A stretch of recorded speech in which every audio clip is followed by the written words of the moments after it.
আচ্ছা হেডলাইন দাও সবাই, তাপগতিবিদ্যা।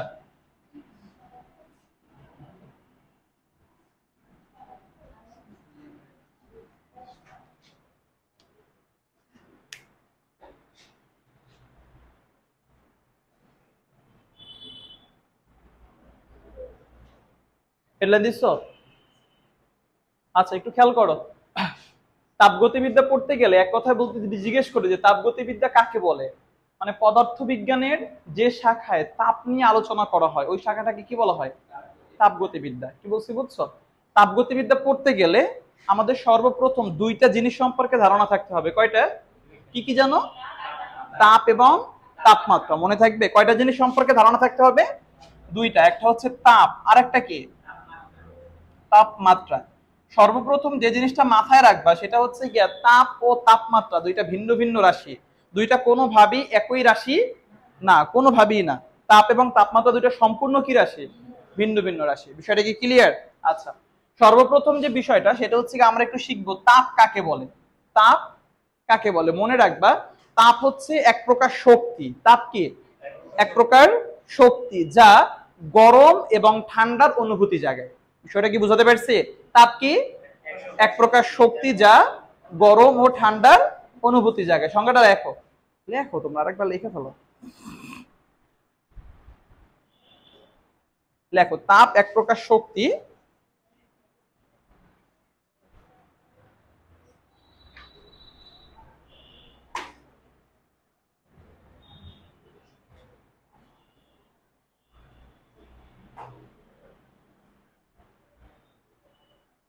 লিখছো? তাপ হচ্ছে এক প্রকার শক্তি যা গরম ও ঠান্ডার অনুভূতি জাগায়।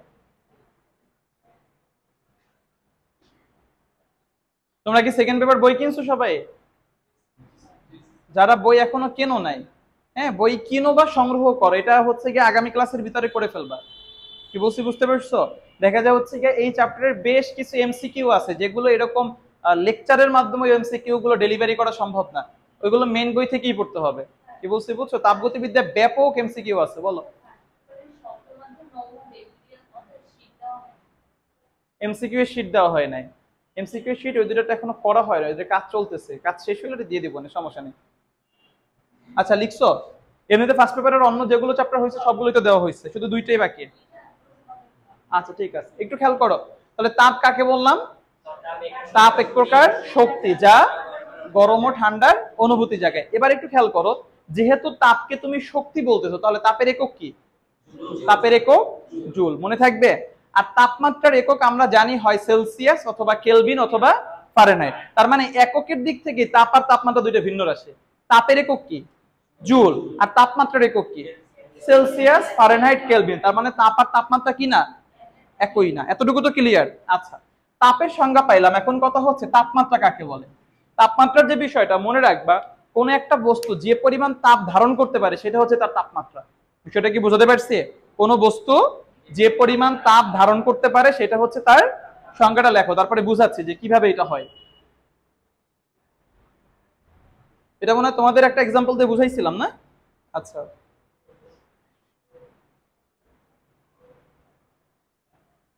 একটু তাড়াতাড়ি হাত চালাও।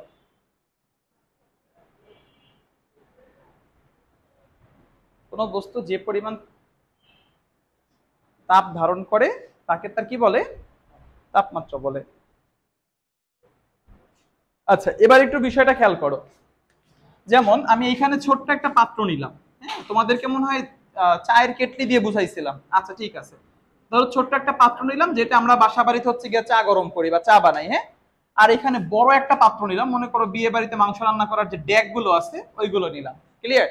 আচ্ছা এবার একটু খেয়াল করো, আমি এইটার নিচে একটা বার্নার দিলাম, বার্নার মানে চুলা, আর এটার নিচেও কি দিলাম? এটা চুলা দিলাম। ঠিক আছে, দুইটা চুলা মনে করো সেম, এইটাও যতটুকু মানে যে পরিমাণ তাপ আমাকে এখানে সাপ্লাই করবে এই চুলাও সেম পরিমাণ তাপ সাপ্লাই করবে। এবার তুমি নিজে নিজে একটু চিন্তা করো যে হচ্ছে গিয়ে ঠিক 5 মিনিট তুমি এই চুলাটা জ্বালাচ্ছ, কয় মিনিট? 5 মিনিট। 5 মিনিট পরে তুমি এই যে পাত্রটা আছে এই পাত্রটাকে তুমি খালি হাতে ধরতে পারবা? খালি হাতে ধরার সুযোগ আছে? খালি হাতে ধরতে গেলে দেখা যায় হাতে ফোসকা পড়ে যাবে, তাই না? আচ্ছা এটাকে কোনো একটা ন্যাকড়ার সাহায্যে বা কোনো একটা হাতলের সাহায্যে আমাকে ধরতে হবে, তাই তো? আর এই যে বড় যে ডেকটা এইটাও যদি তুমি সেম পরিমাণ 5 মিনিট এখানে তাপ দাও ওকে ধরতে কি তোমার কোনো হাতল লাগবে? ওকে কিন্তু অনায়াসে নিজে হাত দিয়ে ধরতে পারবো, অত পরিমাণ তাপ এখন পর্যন্ত ওর থেকে তোমার অনুভূতি হবে না। বিষয়টা কি ক্লিয়ার? তাহলে একটু খেয়াল করো, আমি এইখানে যে পরিমাণ তাপ দিচ্ছি এখানেও কি সেম পরিমাণ তাপ দিচ্ছি না? কিন্তু ওর তাপমাত্রা হয়ে গেছে বেশি আর ওর তাপমাত্রা হয়ে গেছে কি কম। এমনটা কেন হচ্ছে? কারণ হচ্ছে এখানে খেয়াল করো, এখানে আমার এই পাত্রের জায়গা কম, এর জন্য যতটুকু পরিমাণ তাপ দিচ্ছি সেই তাপটুকু এতটুকু জায়গার ভিতরেই ছড়াইয়া যাচ্ছে, তাই না? এর জন্য ও এখানে তাপটা ধারণ করতেছে কি বেশি, আর এইখানে দেখো ওর এইখানে জায়গা বেশি, তার মানে তাপটা সারা জায়গাতে ছড়িয়ে যাচ্ছে, যার ফলে এইখানে যতটুকু পরিমাণ তাপ ছিল এই জায়গাগুলোতে তাপের পরিমাণটা এখন কি কম, তার মানে ও তাপ ধারণ করছে বেশি, তার জন্য ওর তাপমাত্রা কি বেশি, আর ওর জায়গা বেশি হয় ওর তাপ ধারণ হয়ে গেছে কি কম, এর জন্য ওর তাপমাত্রা কি কম। তার মানে এই জায়গা থেকে আমরা শিওর যে তাপ আর তাপমাত্রা কি না একই না। বিষয়টা কি ক্লিয়ার? সমস্যা আছে বুঝতে? নেই? আচ্ছা ঠিক আছে। এবার হচ্ছে কি তোমরা তাপমাত্রার তিনটা একক বলছো, এই তিনটা একককে একটু কিভাবে কনভার্ট করা যায় সেটা একটু আমরা দেখি। তিনটা একককে কনভার্ট করার সূত্র তোমরা ক্লাস 9 এ শিখে আসছো, C/5 F minus 32/9 K minus 273/5, মনে আছে এটা না? কোশ্চেন লেখো সবাই। লেখো হচ্ছে গিয়া 20 ডিগ্রি সেলসিয়াস, 20 ডিগ্রি সেলসিয়াস লিখছো সবাই, লেখো ইকুয়াল টু হোয়াট কেলভিন। না এটা তোমরা করো।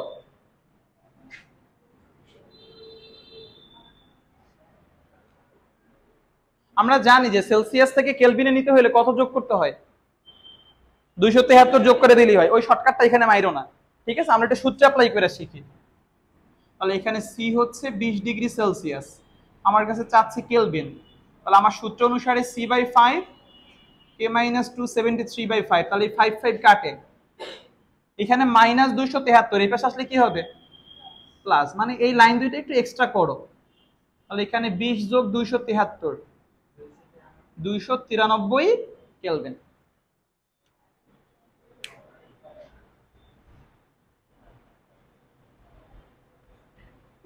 হইছে? পরের কোশ্চেনটা লেখো। লেখা হচ্ছে কি 32 degree Fahrenheit, 32 degree Fahrenheit equal what kelvin?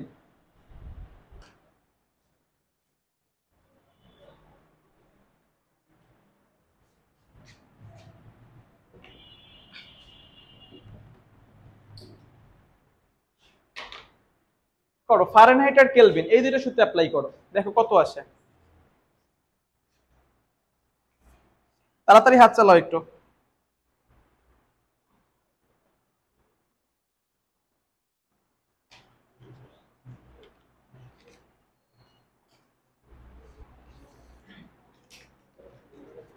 কত আসছে? 273। আচ্ছা ঠিক আছে, সবারই কি সেম আসছে? আচ্ছা এবার লেখো জুলের তাপীয় সূত্র। লেখো জুলের তাপীয় সূত্র, একটু তাড়াতাড়ি হাত চালাও।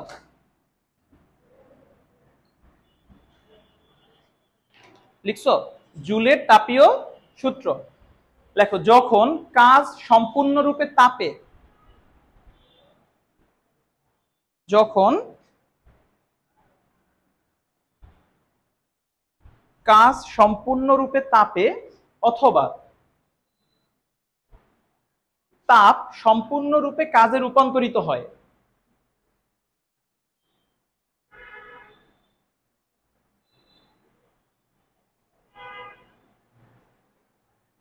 যখন কাজ সম্পূর্ণরূপে তাপে অথবা তাপ সম্পূর্ণরূপে কাজে রূপান্তরিত হয়, লিখছো তখন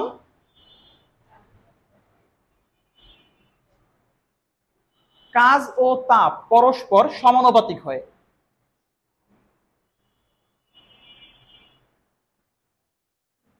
তখন কাজ ও তাপ পরস্পর সমানুপাতিক হয়, লেখা হয়েছে? আচ্ছা এবার একটু খেয়াল করো, আমাকে বলা হয়েছে তাপ ও কাজ কি হবে সমানুপাতিক। কাজকে আমরা কি দ্বারা প্রকাশ করি? ডাব্লিউ দ্বারা প্রকাশ করি, আর তাপকে প্রকাশ করা হয় কিউ দ্বারা। কি দ্বারা? কিউ দ্বারা। তাহলে আমাকে বলা হয়েছে কাজ আর তাপ পরস্পর কি হবে, সমানুপাতিক। বিষয়টা কি ক্লিয়ার? সমস্যা আছে? সমানুপাতিক চিহ্ন উঠিয়ে দিলে একটা কি আসে, আর ধ্রুবককে আমরা কি দিয়ে লিখি, কে, তাহলে ডাব্লিউ এই সরি এই সূত্রের বেলায় তোমাদের বই এটাকে জে দিয়ে লিখছে, কি দিয়ে, জে দিয়ে লিখছে। তাহলে লেখো W equal to J Q, লেখা হইছে। যেখানে জে হচ্ছে ধ্রুবক, যে কি খাতায় লেখো জে হচ্ছে তাপের যান্ত্রিক সমতা,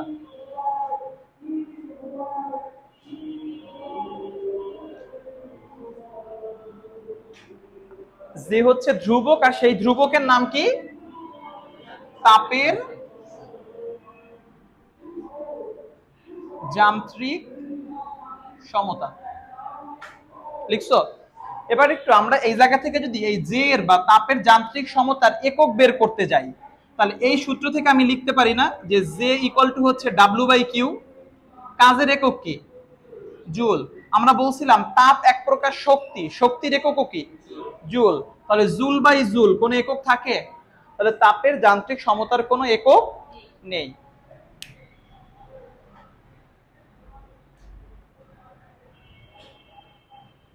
লেখা হইছে? একটা কোশ্চেন লেখ।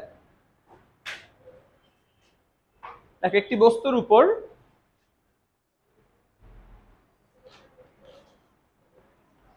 চল্লিশ জুল তাপ প্রয়োগ করায়, একটি বস্তুর উপর 40 জুল তাপ প্রয়োগ করায় 20 জুল কাজ সম্পাদিত হলে, 20 জুল কাজ সম্পাদিত হলে, লিখছো, তাপের যান্ত্রিক সমতা নির্ণয় করো।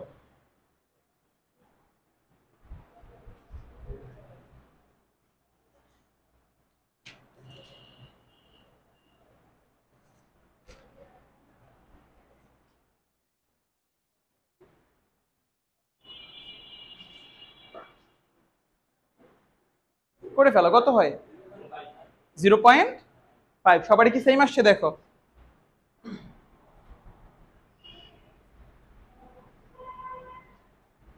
তুমি 200 লিখছো কেন? 20 জুল কাজের কথা বলা হয়েছে না? লেখা হয়েছে সবাই? আচ্ছা ঠিক আছে। আচ্ছা আমরা পড়তেছি কি তাপগতিবিদ্যা, তাই না? মনে রাখবা তাপগতিবিদ্যায় টোটাল 3টা সূত্র আছে। কয়টা? 3টা। সাধারণত আমরা বলি প্রথম সূত্র, দ্বিতীয় সূত্র আর কি, তৃতীয় সূত্র। কিন্তু তাপগতিবিদ্যার সূত্রগুলোকে বলা হয়, প্রথমে শুরু করা হয় শূন্যতম সূত্র থেকে। কোন সূত্র? শূন্যতম সূত্র, তারপরে প্রথম সূত্র, তারপরে দ্বিতীয় সূত্র। হেডলাইন দাও, তাপগতিবিদ্যার শূন্যতম সূত্র। হ্যাঁ এটা এমনি লেখো, তাপগতিবিদ্যার শূন্যতম সূত্র। লিখছো? এবার একটু খেয়াল করো, শূন্যতম সূত্র লেখার আগে এখানে এ নামক একটা বস্তু আছে, এ নামক বস্তুর তাপমাত্রা ধরো 20 ডিগ্রি সেলসিয়াস, আর এখানে বি নামক একটা বস্তু আছে, এটার তাপমাত্রা ধরো হচ্ছে গিয়ে 40 ডিগ্রি সেলসিয়াস। এখন এই দুইটার তাপমাত্রা কি একই? তাপমাত্রা একই না। তাপমাত্রা যদি একই না হয় তাহলে বলা হয় তারা তাপীয় সাম্যাবস্থায় নাই। কোন অবস্থায় নাই? তাপীয় সাম্যাবস্থায় নাই। তাপীয় সাম্যাবস্থা কখন হয়? দুইটা বস্তুর তাপমাত্রা যদি একই হয়। কি হয়? একই। যেমন এইটারও 20, এইটারও যদি 20 হয়, অথবা এইটারও 40, এইটারও যদি 40 হয়, তাহলে বলা হয় তাপীয় সাম্যাবস্থায় আছে। এবার একটু খেয়াল করো, এই দুইটা বস্তুকে যদি তুমি পাশাপাশি রাখো, যে এইটা এ আর এইটা বি, তাহলে বি বস্তুর তাপমাত্রা ছিল কত? 40। এখন এই 40 ডিগ্রি থাকা সত্ত্বেও কিছুক্ষণ পরে কি বি এর তাপমাত্রা 40 থাকবে? থাকবে না। কারণ আমরা জানি যে তাপ সব সময়ের জন্য উচ্চ তাপমাত্রা থেকে নিম্ন তাপমাত্রার অঞ্চলের দিকে প্রবাহিত হয়। কোত্থেকে কোথায়? উচ্চ তাপমাত্রা থেকে নিম্ন তাপমাত্রার অঞ্চলের দিকে প্রবাহিত হয়। তাহলে স্বাভাবিকভাবেই এই জায়গা থেকে এই যে 40 ডিগ্রি সেলসিয়াস তাপমাত্রা থেকে তাপ কোথার দিকে আসতে থাকবে? 20-এর দিকে। কতক্ষণ পর্যন্ত আসবে? যতক্ষণ পর্যন্ত উভয়ের তাপমাত্রা সমান না হয়। যখন তাপমাত্রা সমান হয়ে যাবে তখন আর তাপের কোনো আদান প্রদান ঘটবে না। আর যখনই তাপমাত্রা ধরো এটাও 30 হয়ে গেছে, এটাও 30 হয়ে গেছে, তখন এটাকে বলা হয় তাপীয় সাম্যাবস্থা। কি বলা হয়? তাপীয় সাম্যাবস্থা। এবার একটু খেয়াল করো, ধরো এইখানে এই দুইটা বস্তু, ওরও তাপমাত্রা হচ্ছে গিয়ে 40 ডিগ্রি সেলসিয়াস, ওরও তাপমাত্রা 40 ডিগ্রি সেলসিয়াস। তাহলে এই বস্তু দুইটা তাপীয় সাম্যাবস্থায় আছে কি নাই? তাপীয় সাম্যাবস্থায় আছে। এখন আমি করলাম কি, এদের সাথে তৃতীয় আর একটা বস্তুকে যোগ করলাম, ধরো সি নামক একটা বস্তু, যার তাপমাত্রা হচ্ছে 25°C। মনে রাখবা, দুইটা বস্তু যদি তাপীয় সাম্যাবস্থায় আগে থেকেই থাকে এবং তাদের সাথে তৃতীয় কোনো বস্তুকে যদি তুমি যোগ করো, তাহলে তিনটা বস্তুই তাপীয় সাম্যাবস্থায় চলে আসবে, আসতে বাধ্য। তাহলে এখন এইখানে যেহেতু 25, উপর থেকে তাপ আস্তে আস্তে নিচের দিকে আসবে, দেখা যায় একটু পরে ওরও মনে করো হইলো 34, ওরও হইলো 34, আর ওরও হয়ে যাবে কত, 34। মানে বিষয়টা হচ্ছে এরকম, দুইটা বস্তু তাপীয় সাম্যাবস্থায় থাকলে তাদের সাথে তৃতীয় কোনো বস্তুকে যদি তুমি যোগ করো, তাহলে তিনটা বস্তুই কি হবে, তাপীয় সাম্যাবস্থায় থাকবে। এটাই হচ্ছে তাপগতিবিদ্যার শূন্যতম সূত্র। বুঝতে পারছো বিষয়টা? সংজ্ঞা লেখো, দুটি বস্তু তাপীয় সাম্যাবস্থায় থাকলে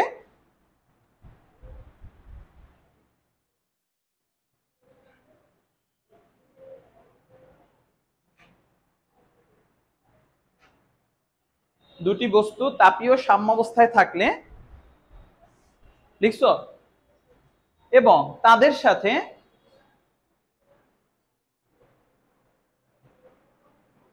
তাদের সাথে তৃতীয় কোনো বস্তু যোগ করলে,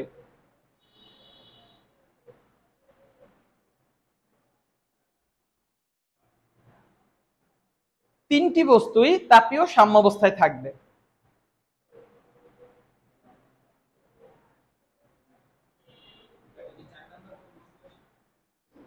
সাম্যাবস্থায় চলে আসবে। মানে বিষয়টা হচ্ছে 4 নাম্বার বস্তু আসতে হইলে আগে তিনটাকে সাম্যাবস্থায় থাকতে হবে, তাহলে চতুর্থ বস্তু সাম্যাবস্থায় চলে আসবে। তাইলে হবে না। আর তিনটা আলাদা আলাদা থাকবে কিভাবে? তুমি যখন বস্তুগুলোকে একসাথে যোগ করবা, আমরা সাধারণত তাপের ধর্মই কি, উচ্চ তাপমাত্রা থেকে নিম্ন তাপমাত্রায় যাবে, কতক্ষণ যাবে, রাইট? হ্যাঁ, তো ওইরকম রাখার সুযোগ আছে? রাখার সুযোগই নাই। আচ্ছা, লেখা হয়েছে সবার? এবার লেখো তাপগতিবিদ্যার প্রথম সূত্র।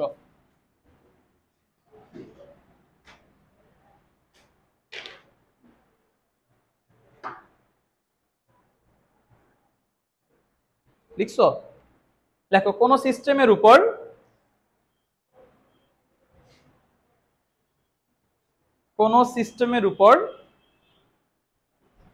তাপ সরবরাহ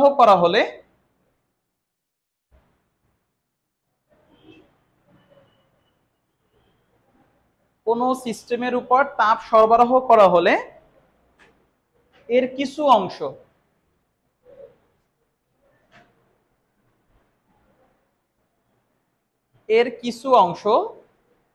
অভ্যন্তরীণ শক্তি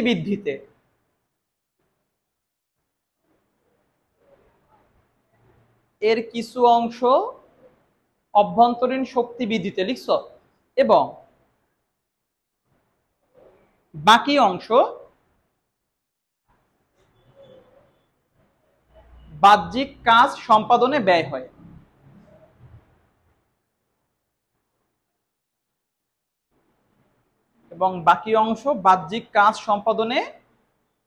হয়। লেখা হয়েছে? আচ্ছা, মনে রাখবা, অভ্যন্তরীণ শক্তি বৃদ্ধি এই কথাটা বলতে বোঝাচ্ছে তাপমাত্রার বৃদ্ধি। কিসের বৃদ্ধি? তাপমাত্রার বৃদ্ধি। মনে থাকবে? একটু খেয়াল করো, সিস্টেম বলতে কি বোঝায় সেটা একটু আগে বোঝার ট্রাই করো। যে এইখানে ধরো আমি একটা পাত্র নিলাম, আর পাত্রের ভিতরে কিছু পরিমাণ পানি নিলাম। এখন আমার উদ্দেশ্য হচ্ছে পানি গরম করা, কিন্তু আমি যদি একটা চুলা এখানে নেই বা একটা বার্নার নেই, এই বার্নার দিয়ে কি সরাসরি পানিতে তাপ প্রয়োগ করা সম্ভব? আমার তাপ প্রয়োগ করতে হবে কিসে? পাত্রে। তাহলে এখানে সিস্টেম হচ্ছে পাত্র। সিস্টেম কি?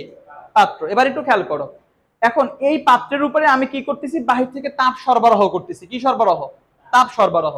তাহলে যখন আমি তাপ সরবরাহ করব, তখন এই পাত্র গরম না হয়ে কি পানি গরম হবে? সুযোগ আছে এমনটা? সুযোগ নেই। তার মানে প্রথমে কি গরম হবে? পাত্র গরম হবে। তাহলে পাত্র গরম হলে এখানে তাপমাত্রা বৃদ্ধি পাবে কি পাবে না? পাবে। তাহলে আমি যে পরিমাণ তাপ দিচ্ছি, সম্পূর্ণ তাপে কি পানি পাচ্ছে, না কিছু তাপ এই জায়গা থেকে এই পাত্র তাপমাত্রা বৃদ্ধিতে ব্যয় করতেছে? তাপমাত্রা বৃদ্ধিতে ব্যয় করতেছে না? তাহলে এই যে তাপমাত্রা বৃদ্ধিতে ব্যয় করে, এটাকে বলা হয় অভ্যন্তরীণ শক্তি বৃদ্ধি করা। কি বৃদ্ধি করা? অভ্যন্তরীণ শক্তি। তাহলে আমি যে এখান থেকে যে তাপটা দিচ্ছি, এই তাপটা প্রথমে এই অভ্যন্তরীণ শক্তি বৃদ্ধিতে কি হচ্ছে? ব্যয় হচ্ছে। আর অভ্যন্তরীণ শক্তি বৃদ্ধিকে প্রকাশ করা হয় ইউ দ্বারা। কি দ্বারা? ইউ দ্বারা। আর বাকি অংশ আমার এই পানি গরম বা আমি যে কাজটা করতে চাচ্ছি সেই কাজে ব্যয় হচ্ছে। তাহলে আমার যে তাপটা, এই তাপটা কয়টা কাজে ব্যয় হচ্ছে? দুইটা। কোনটা কোনটা? অভ্যন্তরীণ শক্তি বৃদ্ধি এবং বাহ্যিক কাজ। তাহলে আমি এই জায়গা থেকে লিখতে পারি যে কিউ ইকুয়াল টু হচ্ছে ইউ প্লাস ডাব্লিউ। লিখে ফেলো।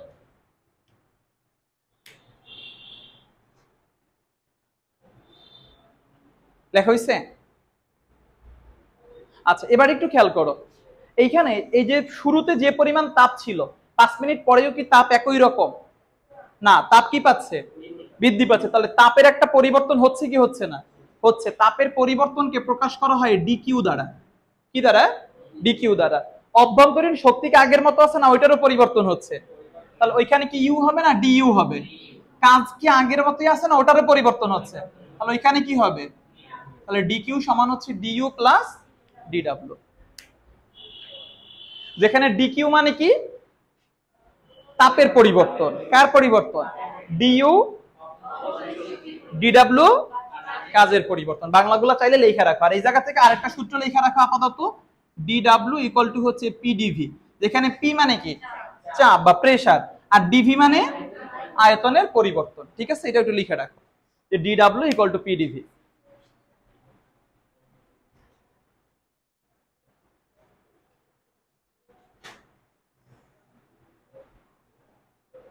লেখা হয়েছে?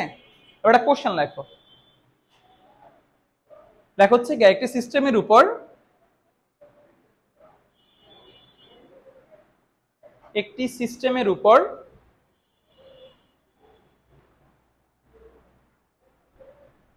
200 জুল তাপ প্রয়োগ করা হলে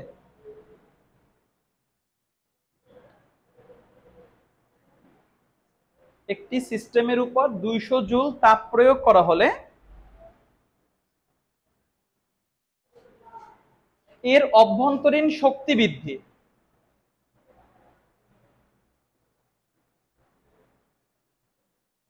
এর অভ্যন্তরীণ শক্তি বৃদ্ধি 50 জুল হয়।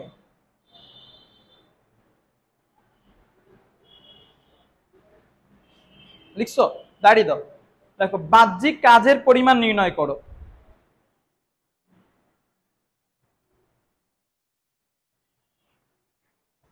বাহ্যিক কাজের পরিমাণ নির্ণয় করো।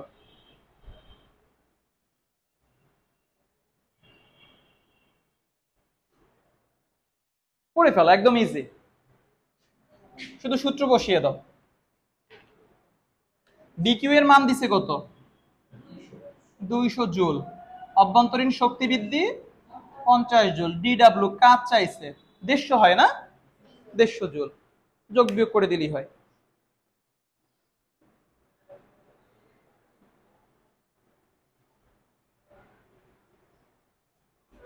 আচ্ছা, পরের কোশ্চেনটা লেখো। দেখো হচ্ছে কি, 5 নিউটন পার মিটার স্কয়ার চাপে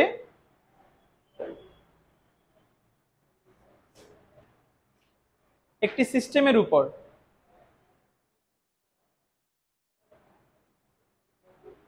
একটি সিস্টেমের উপর 100 জুল তাপ প্রয়োগ করায়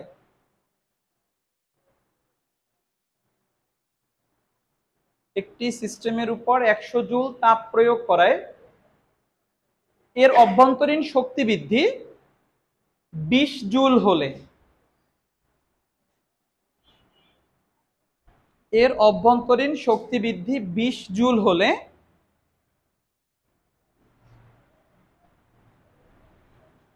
সিস্টেমের আয়তনের পরিবর্তন নির্ণয় করো।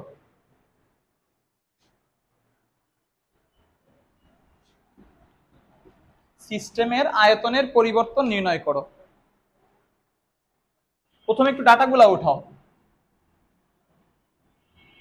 প্রথমে দিছে কি? চাপ না? চাপ দিছে কত?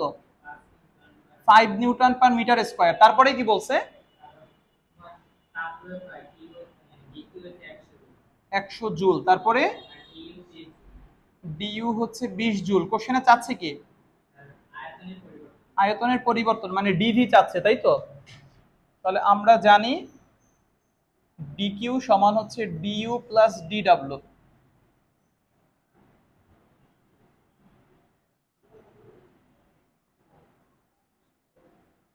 ডিডব্লিউ সমান কি? পিডিভি, তাই তো?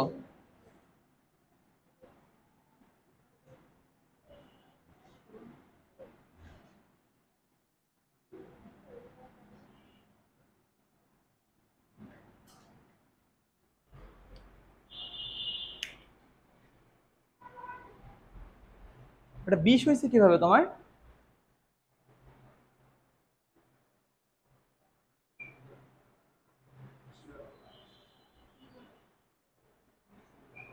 16 হয় না?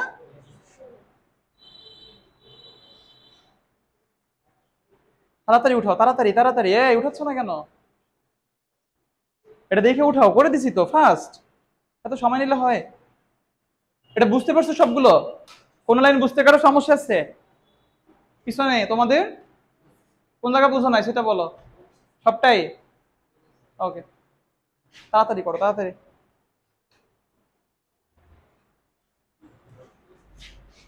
আচ্ছা, এতটুকুতে কারো সমস্যা নেই তাহলে?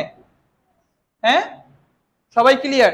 আচ্ছা, মনে রাখবা তাপগতিবিদ্যার প্রথম সূত্র 4টা প্রক্রিয়া আলোচনা করা হয়। কয়টা? লেখো খাতায় যে তাপগতিবিদ্যার প্রথম সূত্র 4টি প্রক্রিয়া আলোচনা করা হয়। 1 নাম্বার দিয়া লেখো হচ্ছে গিয়া সমষ্ণ প্রক্রিয়া।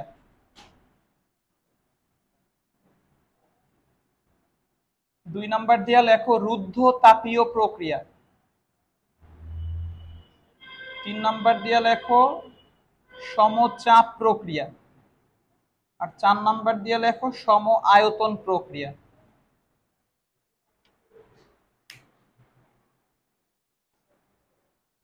তাপগতিবিদ্যার প্রথম সূত্র 4টি প্রক্রিয়ায় আলোচনা করা হয়।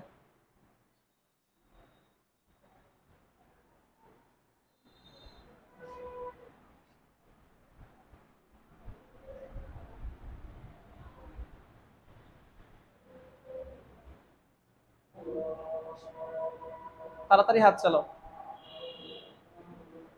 লিখছো? আচ্ছা, আজকে আমরা একটু সমষ্ণ প্রক্রিয়াটা নিয়ে আলোচনা করব। কি নিয়ে? সমষ্ণ প্রক্রিয়া নিয়ে, ঠিক আছে? লেখো যে প্রক্রিয়ায়, একটু তাড়াতাড়ি করো,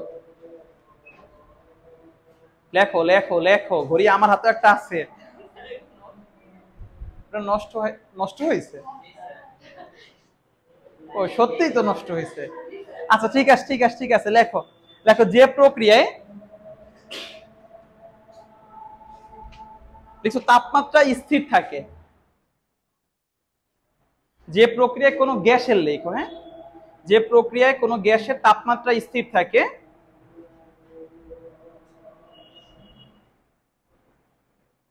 কিন্তু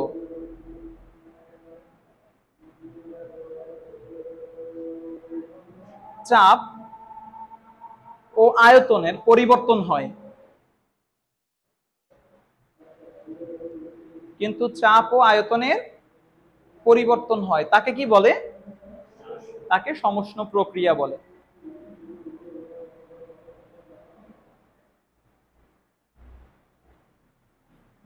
আমরা সমষ্ণ প্রক্রিয়ায় কোন সূত্র নিয়ে আলোচনা করতেছি? তাপগতিবিদ্যার প্রথম সূত্র। আর তাপগতিবিদ্যার প্রথম সূত্র আমরা জানো কি শিখছিলাম? ডিকিউ সমান ডিইউ প্লাস ডিডব্লিউ, তাই তো? আচ্ছা, এবার একটু খেয়াল করো, সমষ্ণ প্রক্রিয়ায় কে স্থির থাকবে? তাপমাত্রা স্থির থাকবে। কে স্থির থাকবে? তাপমাত্রা স্থির থাকবে। আমরা একটু আগে যখন তাপগতিবিদ্যার প্রথম সূত্র পড়তেছিলাম তখন ওইখানে বলছিলাম যে আমি যে পরিমাণ তাপ দিব তার কিছু অংশ কি হবে? অভ্যন্তরীণ শক্তি বৃদ্ধিতে ব্যয় হবে, আর বাকি অংশ বাহ্যিক কাজ সম্পাদনে ব্যয় হবে। ক্লিয়ার? খেয়াল করো কথাটা। আমি বলছিলাম কিছু অংশ অভ্যন্তরীণ শক্তি বৃদ্ধিতে, অভ্যন্তরীণ শক্তি বৃদ্ধি বলতে জানো আমি কি বলছিলাম? তাপমাত্রার পরিবর্তন হবে বা তাপমাত্রা বৃদ্ধি পাবে, তাই তো? কিন্তু সমষ্ণ প্রক্রিয়ার এই সংজ্ঞার দিকে একটু তাকাও, এখানে তাপমাত্রা কি থাকবে? তাপমাত্রা যদি স্থির থাকে অভ্যন্তরীণ শক্তির কোনো পরিবর্তন হবে? অভ্যন্তরীণ শক্তির কোনো পরিবর্তন হবে না। তার মানে আমি বলতে পারি যে সমষ্ণ প্রক্রিয়ায় ডিইউ এর মান কত? তাহলে ডিইউ এর মানটা যদি 0 হয় তাহলে তুমি যতটুকু পরিমাণ তাপ দিবা সবটাই কিসে পরিণত হবে? কাজে পরিণত হবে। বিষয়টা ক্লিয়ার? উঠাও এটা। এমসিকিউতে আসবে যে কোন প্রক্রিয়ায় অভ্যন্তরীণ শক্তির পরিবর্তন 0? কোন প্রক্রিয়ায়? সমষ্ণ প্রক্রিয়ায়। কোন প্রক্রিয়া তাপমাত্রা স্থির? সমষ্ণ প্রক্রিয়া। কোন প্রক্রিয়ায় আয়তন এবং চাপ পরিবর্তিত হয়? সমষ্ণ প্রক্রিয়া। ঠিক আছে, এখান থেকে খুব ভালো কিছু এমসিকিউ হয়। লেখা হইছে? যদি কোশ্চেনে উল্লেখ করে দেয় যে সমষ্ণ প্রক্রিয়া বিভিন্ন ঘটনাদি ঘটছে তাহলে সেই ক্ষেত্রে ডিইউ এর মান কি হবে? 0। সূত্র কোনটা নিবা? ডিকিউ সমান ডিডব্লিউ। বিষয়টা ক্লিয়ার? আচ্ছা, এবার একটু খেয়াল করো, সমষ্ণ প্রক্রিয়ায় যেই কথাবার্তা বলছে এটা আমরা ফার্স্ট পেপারের 10ম অধ্যায় পড়ে আসছিলাম। আর ওইখানে একটা সূত্র ছিল বয়েলের সূত্র। কার সূত্র? বয়েলের সূত্র। বয়েল বলছিল স্থির তাপমাত্রায় কোনো গ্যাসের চাপ তার আয়তনের কি ব্যস্তানুপাতিক, মানে চাপ আর আয়তন পরিবর্তিত হবে আর তাপমাত্রা কি থাকবে। এখানেও কিন্তু সেম কথাই বলছে, তাপমাত্রা কি থাকবে, চাপ আর আয়তন কি হবে। আর চাপ আর আয়তন পরিবর্তিত কিভাবে হবে সেটা আমরা পাই কার সূত্র থেকে, বয়েলের সূত্র থেকে। চাপ আর আয়তন পরস্পরের কি, ব্যস্তানুপাতিক, তাই তো। তাহলে আমি বলতে পারি যে সমষ্ণ প্রক্রিয়া কার সূত্র মেনে চলে, বয়েলের সূত্র মেনে চলে। ওটা লিখে রাখো খাতায়। এটা এমসিকিউ দিবে যে বয়েল কোন প্রক্রিয়ায়, মানে হচ্ছে কোন বয়েলের সূত্র কোন প্রক্রিয়া মেনে চলে, কোন প্রক্রিয়া, সমষ্ণ প্রক্রিয়া।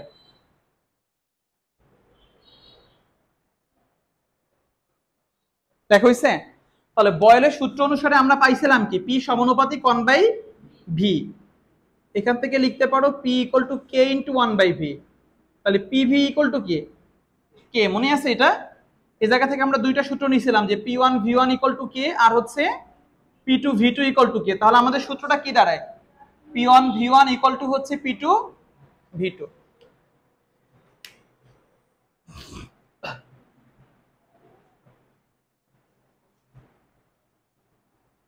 কারো বুঝতে সমস্যা থাকলে আমাকে বলো, সমস্যা নেই। আচ্ছা, আমরা একটু চাচ্ছি এই বয়েলের সূত্রের গ্রাফটা দেখতে। মাঝে মধ্যে এই জায়গা থেকে তোমাকে এমসিকিউতে গ্রাফ দিয়ে দিবে। কি দিয়ে দিবে, গ্রাফ। জিজ্ঞেস করবে নিচের কোনটি সঠিক। আমি চাচ্ছি যে চাপ এবং আয়তনের গ্রাফ অঙ্কন করতে। আমি এই বরাবর ধরো চাপ নিলাম আর এই বরাবর আয়তন নিলাম, ঠিক আছে। তাহলে চাপ এবং আয়তন পরস্পর কি, ব্যস্তানুপাতিক। ব্যস্তানুপাতিক যে কোনো গ্রাফ কেমন যেন হয়, বক্ররেখা, এরকম কার্ভ হয়। অনেক সময় তোমার সাথে কোশ্চেন একটু চালাকি করবে, পি সমান মানে পি আর ভি এর গ্রাফ না দিয়ে তোমাকে বলবে পি আর 1/v এর গ্রাফ অঙ্কন করো। তাহলে পি এর সাথে 1/v কি সমানুপাতিক না ব্যস্তানুপাতিক, পি এর সাথে ভি হচ্ছে ব্যস্তানুপাতিক, বাট পি এর সাথে 1/v কি, 1/v সমানুপাতিক। বুঝতে পারছো বিষয়টা। তাহলে পি এর সাথে 1/v এর গ্রাফটা কেমন হবে, সমানুপাতিক গ্রাফ, মানে মূল বিন্দুগামী সরল রেখা। বুঝতে পারছি সবাই বিষয়টা, সমস্যা আছে কারো বুঝতে। আমরা ওই দশম অধ্যায়ে আর একটা সূত্র শিখে আসছিলাম যে পিভি ইকুয়াল টু এনআরটি, মনে আছে সূত্রটা, আদর্শ গ্যাস সমীকরণ, মনে আছে এটা। আচ্ছা, এতটুকু বুঝতে সমস্যা আছে কারো, সবাই ক্লিয়ার। আচ্ছা, এবার একটু হেডলাইন দাও যে সমষ্ণ প্রক্রিয়ায় কাজের রাশিমালা নির্ণয়।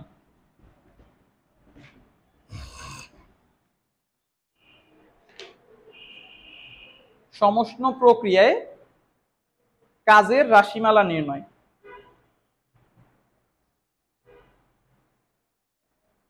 লিখছো। আচ্ছা, কাজের যে সূত্রটা ওই জায়গা থেকে আমরা কি জানি যে ডিডব্লিউ ইকুয়াল টু হচ্ছে পিডিভি, তাই না।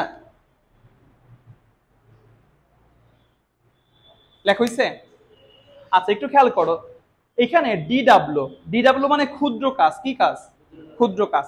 ডিডব্লিউ মানে এক একটা ডিডব্লিউ মানে ক্ষুদ্র ক্ষুদ্র কাজ বা কাজের কি পরিবর্তন। আমি এখন এখান থেকে সম্পূর্ণ কাজটা চাচ্ছি।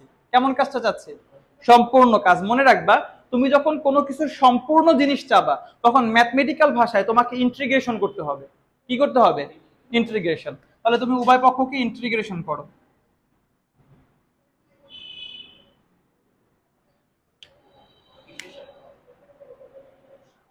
এখানে তো সাপেক্ষ আছে ডিভি, ভি এর সাপেক্ষে তোমার ইন্টিগ্রেশনটা হচ্ছে, ঠিক আছে। লেখা হইছে। আচ্ছা, এখানে ইন্টিগ্রেশন সিম্বল যখন কাছাকাছি ডি পেয়ে যায় তখন ওই দুইটা কেন্দ্রটি ভেনিশ করে দেয়। তাহলে এখান থেকে টিকবে কি, শুধু ডাব্লিউ, আর এখানে পিডিভি।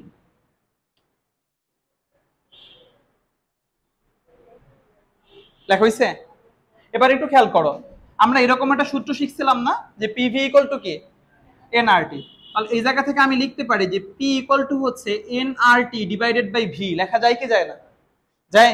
আচ্ছা, এটা সাইড নোট দাও, এটা সাইড নোট দিয়ে তারপরে এই পি এর পরিবর্তে ওইটা লেখো যে এনআরটি ডিভাইডেড বাই হচ্ছে ভি, আর এখানে ডিভি।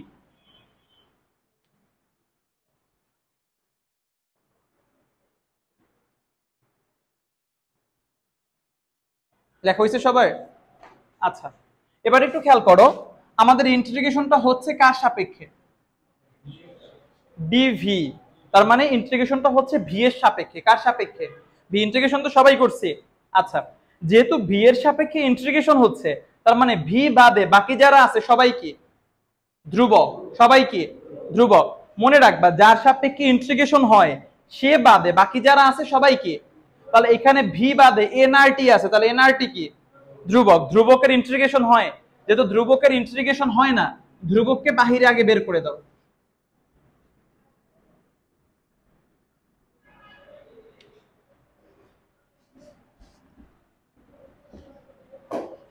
এফডি বুঝতে কারো সমস্যা আছে? তাহলে ডাব্লিউ ইকুয়াল টু তুমি এখানে পাচ্ছ এন আর টি। আচ্ছা, এবার একটু বিষয়টা খেয়াল করো, আমরা এরকম একটা সূত্র জানি যে integration of 1/x dx equal to কি?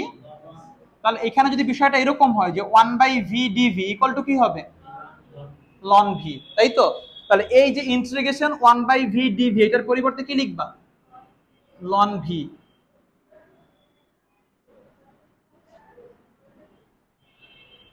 লিখছো? আমরা ছোট্ট একটা মিস্টেক করে আসছি, বেশি না, তোমরা ভয় পাইও না, আমি একটু এক লাইন এখানে করি। উপরে এখানে যেন কি ছিল? পিডিভি না? পিডিভি তো ছিল। আচ্ছা, এখানে ডিভি, ডিভি মানে কি আয়তনের পরিবর্তন হচ্ছে কি হচ্ছে না? হচ্ছে। তার মানে আগে আমার আয়তন ছিল কত? ভি1, সে জায়গা থেকে এখন আয়তন হয়েছে কত? এর জন্যই তো আমার ডিভি হচ্ছে, তাছাড়া কি ডিভি হইতো? তাহলে এখানে আয়তন ভি1 থেকে কত হয়েছে? ভি2। তাহলে আমরা জানি ইন্টিগ্রেশনের বেলায় আমরা একটা লিমিট দেই, তাহলে আমার ইন্টিগ্রেশন হবে ভি1 থেকে কোন লিমিট অবধি? ভি2। তাহলে প্রত্যেকটার ক্ষেত্রে ভি1 থেকে ভি2 লেখো। তাহলে এখানে ভি1 ভি2, এখানে যেহেতু ইন্টিগ্রেশনটা কমপ্লিট করে ফেলছো, ভি1 ভি2 কি পিছনে হবে না সামনে চলে যাবে? যারা ইন্টিগ্রেশন করো নাই মনে রাখবা, যখন ইন্টিগ্রেশনের কাজ মানে ইন্টিগ্রেশনের সিম্বল যখন উঠে যায়, যেমন আমরা যখন সূত্র বসাই দিছি 1/v dv ln v, এখানে ইন্টিগ্রেশন আসছে? আসে নাই। তার মানে ইন্টিগ্রেশনের কাজ এখানে শেষ হয়ে গেছে। যখন ইন্টিগ্রেশনের সিম্বলটা উঠে যায় মানে কাজ যখন শেষ হয়ে যায়, তখন এই লিমিটটা চলে যায় সামনে। কোথায় চলে যায়? সামনে। তাহলে ভি1 ভি2 ছিল পিছনে, এখন থার্ড ব্র্যাকেটে কোথায় চলে গেছে? সামনে। এটা ম্যাথমেটিক্যাল নিয়ম, তাই তো? আচ্ছা, যারা ইন্টিগ্রেশনটা করছো তারা জানো যখন ইন্টিগ্রেশনের কাজ বাজ আমাদের শেষ হয়ে যায়, তারপরে আমাদের আরেকটা কাজ করতে হয়, সেটা হচ্ছে আপার লিমিট মাইনাস লোয়ার লিমিট। তাহলে সেটা আমরা কিভাবে করতে পারি একটু খেয়াল করো। এখানে এন আর টি, এখানে আপার লিমিট কত? ভি2, আর লোয়ার লিমিট কত? ভি1। আমার চলক কে, এক্স না ভি? ভি। তাহলে ভি এর পরিবর্তে প্রথমে কি বসাবা? ভি2। তাহলে লন আপার লিমিট মাইনাস, এবার কি বসাবা? Lower limit. লোয়ার লিমিটে কত? তাহলে লন কি লিখবা? ভি1। তুমি কি বুঝতে পারছো? তুমি তোমার ইন্টিগ্রেশন পাও নাই, বুঝতে পারছো? এটা কোন লাইন বুঝো নাই সম্পূর্ণটার ভিতরে? সম্পূর্ণটা বুঝছো? কোথাও কোনো লাইনে সমস্যা নাই? শিওর? হ্যাঁ, এটা কিন্তু খুবই ইম্পর্টেন্ট, পরীক্ষায় আসে কিন্তু, গতি দিয়া দেয় 3 মার্কসের জন্য। মুখস্থ করতে গেলে কিন্তু একদিনও টিকবে না। সমস্যা নাই? ওকে, এবার একটু খেয়াল করো, তোমরা 9-10 এরকম একটা নিয়ম পড়ে আসছো যে লন এ মাইনাস হচ্ছে লন বি, বিয়োগ থাকলে এটা ভাগাকার হয়ে যায়, মনে আছে? আর গুণ থাকলে কি হয়, মানে যোগ থাকলে কি হয়? যোগ থাকলে হয় মানে হচ্ছে কি গুণ। তাহলে এখানে যেহেতু বিয়োগ আছে তাহলে কি হবে? ভাগ আকারে। তাহলে এখানে লেখো লন ভি2/ভি1। এখানে প্রত্যেকটা প্রক্রিয়ার কাজের সূত্র আলাদা আলাদা আসবে। তাহলে এই যে সূত্রটা, এটা শুধুমাত্র কোন প্রক্রিয়ায়? এটা সমষ্ণ প্রক্রিয়ার জন্য। তাহলে সমষ্ণ প্রক্রিয়ার কাজের সূত্র কি? এনআরটি লন ভি2/ভি1। মনে থাকবে? মনে রাখবা তাপমাত্রার এসআই একক হচ্ছে কেলভিন। এসআই একক কি? তার মানে তোমাকে ডিগ্রি সেলসিয়াসে দিয়ে দিলেও তাপমাত্রা সবসময় কোন এককে আসবে? কেলভিন এককে। কত যোগ করবা? 273। আমরা দশম অধ্যায়ে শিখে আসছি আর এর মান। আর এর মান কত? এসআই একক 314। একক কি? শাবাশ, জুল পার মোল পার কেলভিন। আর তাপমাত্রা একটু কেলভিন। আর এখানে এন জানো কি? মোল সংখ্যা। আমরা মোল সংখ্যার আরেকটা সূত্র শিখছিলাম, small M by capital M, যেখানে স্মল এম কি? ভর, আর ক্যাপিটাল এম আণবিক ভর। শাবাশ, মনে আছে তো? তাহলে ভালোই। লন তো হচ্ছে ম্যাথমেটিক্যাল টার্ম, ভি1 হচ্ছে আদি আয়তন, আর ভি2 শেষ আয়তন, তাই তো? কোশ্চেন লেখো একটা। কোথায় আমরা বের করতেছি কি কাজ? ওই যে উপরে হেডলাইন দিছে কি সমষ্ণ প্রক্রিয়া কার রাশিমালা? কাজের রাশিমালা আমরা বের করতেছি। ওইখানে দিলে তো হচ্ছে কি কাজের আবার W1 W2 চলে আসে, তাই না? আমরা বের করতে চাচ্ছি কি ডাব্লু। হ্যাঁ, কোশ্চেন লেখো। লেখো হচ্ছে কি 25 ডিগ্রি সেলসিয়াস তাপমাত্রায় 25 ডিগ্রি সেলসিয়াস তাপমাত্রায় 2 মোল গ্যাসের আয়তন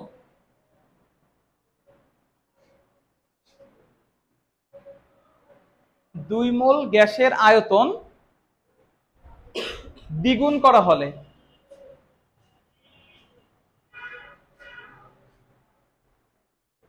দুই মোল গ্যাসের আয়তন দ্বিগুণ করা হলে সমষ্ণ প্রক্রিয়ায়, সমষ্ণ প্রক্রিয়ায় কি পরিমাণ কাজ সম্পাদিত হবে?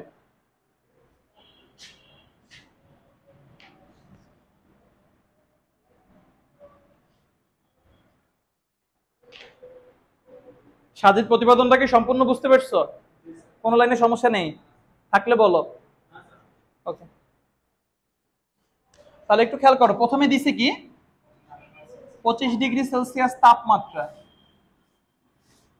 কেলভিনে নিব তাই তো? তাহলে এখানে হবে 298 কেলভিন। কয় মোল গ্যাস দিছে? 2 মোল গ্যাস। আয়তন V1 হচ্ছে ভি, আর আয়তন তুমি করছো কয় গুণ? তাহলে V2 কি হবে? 2V। আচ্ছা, তোমাকে জিজ্ঞেস করছে কি কাজ কত হবে, W এর মান চাচ্ছে। কোন প্রক্রিয়ায়? সূত্র কোনটা নিবা? এই nRT ln V2/V1। সূত্রটা বসাও, মানগুলো বসাও, ক্যালকুলেটর চাপো, কত জুল হয় আমাকে বলো।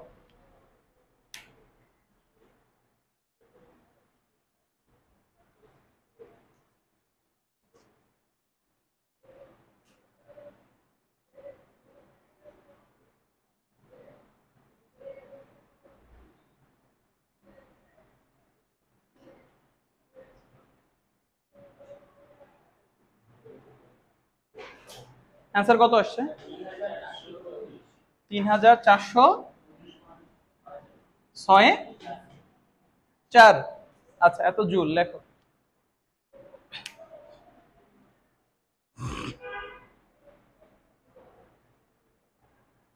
পরের কোশ্চেনটা লেখো। লেখো হচ্ছে 30°C তাপমাত্রায়, 30°C তাপমাত্রায় লিখছো 10 গ্রাম কার্বন ডাই অক্সাইড গ্যাসের, 10 গ্রাম কার্বন ডাই অক্সাইড গ্যাসের আয়তন সমষ্ণ প্রক্রিয়ায়, সমষ্ণ প্রক্রিয়ায় 5 গুণ করা হলে, সমষ্ণ প্রক্রিয়ায় 5 গুণ করা হলে কৃত কাজ কত হবে?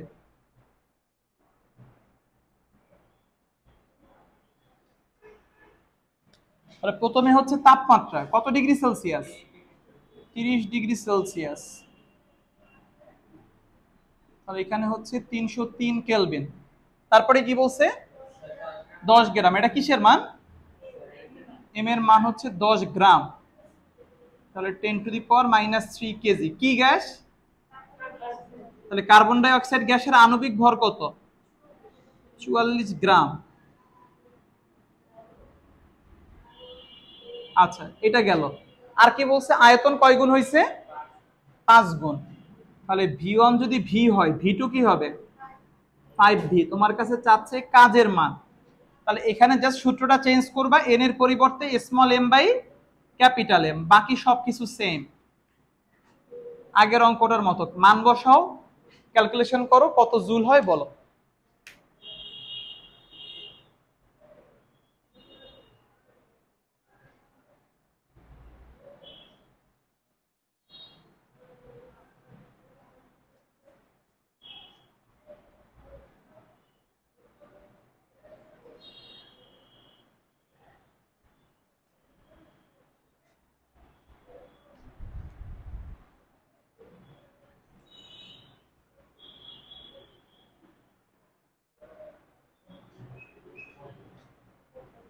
নয়শো 21। সবার কি সেম আসে দেখো তো? সবাই একটু ক্যালকুলেটর চালাও। তোমার আসছে কত? আচ্ছা ঠিক আছে, 921.45। কি তোমার কি ভিন্ন আসছে মান? কত আসছে? 0.9211। ভুল করছো কোথাও দেখো। তুমি কি লন 1/5 লিখছো?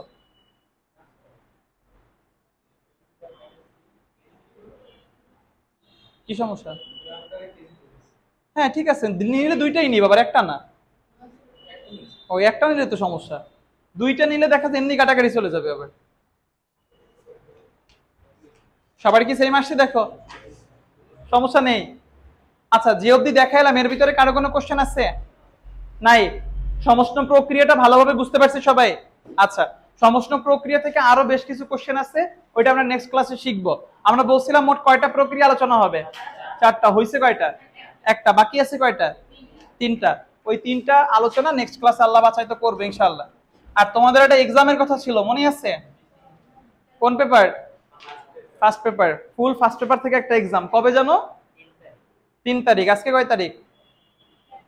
31 তারিখ। মাঝখানে 1 2, তারপরে 3 তারিখে ফুল ফার্স্ট পেপার থেকে একটা এক্সাম দিবা, ঠিক আছে? আর তারপরে তোমাদের বন্ধ, ছুটি, বিশাল ছুটি তোমাদের। সময় এইচএসসি, একদম এইচএসসি স্ট্যান্ডার্ড কোশ্চেন হবে, এইচএসসি স্ট্যান্ডার্ড পরীক্ষা। কি বলছি বুঝতে পারছো? যে হচ্ছে গিয়া তোমাদের মানে ফার্স্ট ইয়ারে বসে এইচএসসির একটা স্বাদ নাও, বিষয়টা হচ্ছে এরকম। ওকে, থ্যাংক ইউ। হুম।